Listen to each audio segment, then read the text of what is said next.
नमस्कार, मैं डॉक्टर अरुण कुमार। सरकार की मदद से शुरू करेंगे कारोबार, मिलेगी आर्थिक सहायता, हर माह होगी अच्छी कमाई। आम आदमी को राहत देने के लिए मोदी सरकार समय समय पर कदम उठाती आई। दवा के खर्च को कम करने के लिए मोदी सरकार ने साल 2015 में प्रधानमंत्री भारतीय जन औषधि परियोजना PMBJK की शुरुआत की थी। प्रधानमंत्री भारतीय जन औषधि केंद्र ने साल 2020-21 के पहले 2 महीने में 100 करोड़ रुपए से भी ज़्यादा की बिक्री की है। आप भी इसकी कारोबार खोल सकते हैं। सरकार लोगों को जन औषधि केंद्र के खोलने का अवसर दे रही है। क्या है जन औषधि केंद्र? मालूम हो कि जन औषधि केंद्रों पर आम जनता को बाजार मूल्य की तुलना में दवाएं औसत 50 से 90% सस्ती मिलती है।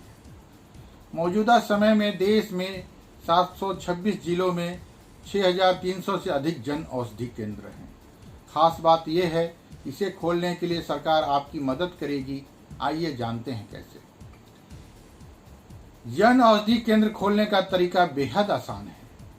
आपको इसको खोलने के खर्चे की टेंशन लेने की भी ज़रूरत नहीं है, क्योंकि इसमें खोलने में ज़्यादा खर्चा नहीं आता है। साथ ही सरकार इसके लिए आपकी आर्थिक मदद भी करती है। इसके लिए आप ऑनलाइन आवेदन कर सकते हैं और मोटी कमाई कर सकते हैं। जन औषधि केंद्र खोलने का खर्चा 2.5 लाख रुपए है और सरकार इसका पूरा खर्च उठाती है। आइए जानते हैं इसके तहत आपको कैसे और कितनी कमाई होगी। आपको सरकार से दवाओं की बिक्री पर 20% का मार्जिन मिलेगा। साथ ही हर महीने होने वाली बिक्री पर अलग से 15% इंसेंटिव मिलता है। इंसेंटिव की अधिकतम सीमा 10,000 रुपये महीने तक निश्चित है। मालूम हो कि यह इंसेंटिव तब तक मिलता है जब तक 2.5 लाख रुपए पूरे ना हो जाए। एक माह में कितनी होगी कमाई?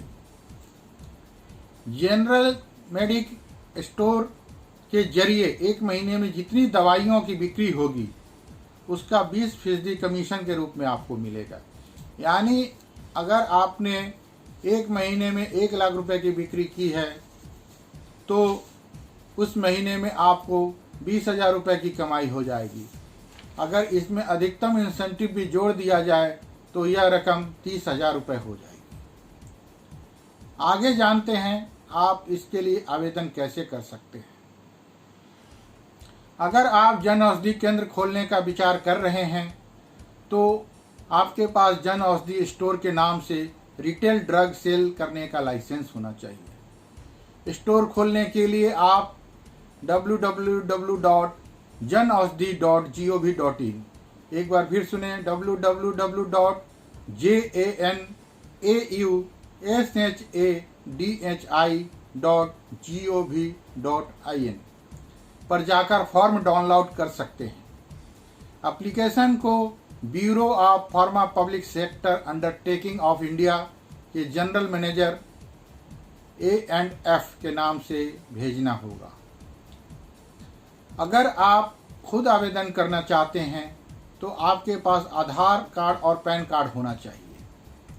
वहीं अगर कोई गैर सरकारी संगठन, NGO, फार्मासिस्ट, डॉक्टर और मेडिकल प्रैक्टिशनर जन औषधि केंद्र खोलने के लिए आवेदन करता है तो उसके पास आधार कार्ड, पैन कार्ड, संस्था बनाने का सर्टिफिकेट और उसका रजिस्ट्रेशन सर्टिफिकेट होना चाहिए। साथ ही इसे खोलने के लिए आपके पास कम से कम 120 वर्ग फुट की जगह होनी चाहिए। कौन खोल सकते हैं जन औषधि केंद्र? सरकार ने जेनेरिक मेडिकल स्टोर शुरू करने के लिए 3 तरह की श्रेणी बनाई है। पहली, कोई भी व्यक्ति बेरोजगार फार्मासिस्ट, डॉक्टर या रजिस्टर्ड मेडिकल प्रैक्टिशनर स्टोर शुरू कर सकता है। दूसरी, कोई भी trust, NGO, private hospital, society, self help group भी केंद्र खोल सकता है। तीसरा, इसमें राज्य सरकार की तरफ से नॉमिनेट की गई एजेंसियां शामिल है। इसके लिए 120 वर्ग फुट एरिया में दुकान होना जरूरी है। मालूम हो ये स्टोर शुरू करने के लिए सरकार की तरफ से 900 दवाइयाँ उपलब्ध की जाएगी। धन्यवाद। आपका अपना डॉक्टर अरुण कुमार। डॉक्टरों के अनुसार वायरस से बचने का है केवल जागरूकता ही एकमात्र हथियार। डॉक्टरों के अनुसार कोरोना वायरस से लड़ने और बचने के लिए जागरूकता ही एकमात्र हथियार है। कोई टीका या दवा ना होने के कारण बीमारी से बचाव पर ध्यान देना जरूरी है। डॉक्टरों के अनुसार बीमारी से बचाव बेहद आसान है। इससे अन्य लोगों से भी इसे फैलने से रोका जा सकता है। डॉक्टरों के अनुसार सामान्य फ्लू के लक्षण भी कोरोना जैसे ही होते हैं, इसलिए केवल लक्षणों से परेशान होने की जरूरत नहीं है। केवल उन्हीं लोगों का खतरा ज्यादा है जो पिछले कुछ समय में पीड़ितों के संपर्क में आए हैं। बीमारी से बचाव के लिए पीड़ित के संपर्क में आने से बचना जरूरी है। कफ व हैंड हाइजीन जरूरी।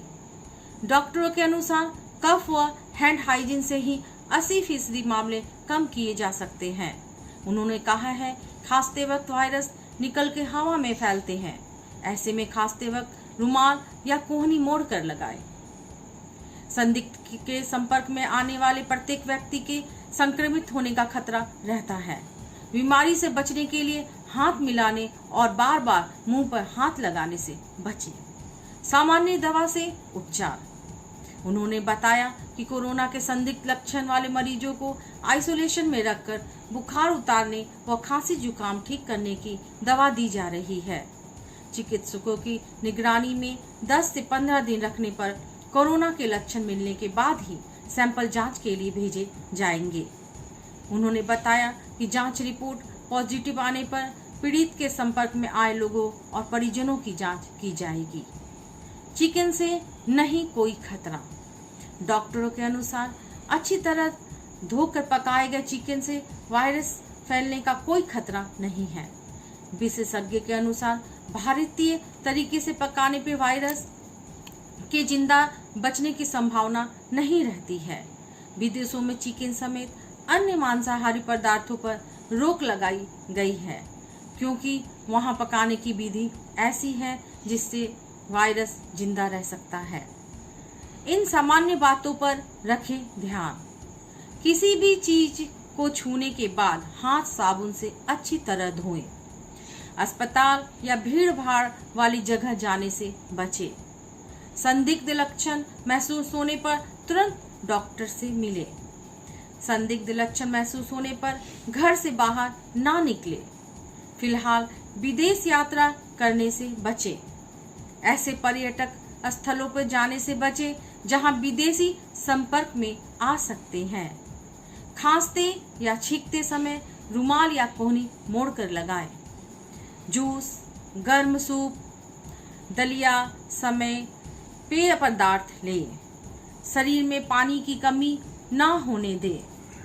गले में खराश होने पर गर्म पानी में हल्का नमक मिलाकर गरारे करें।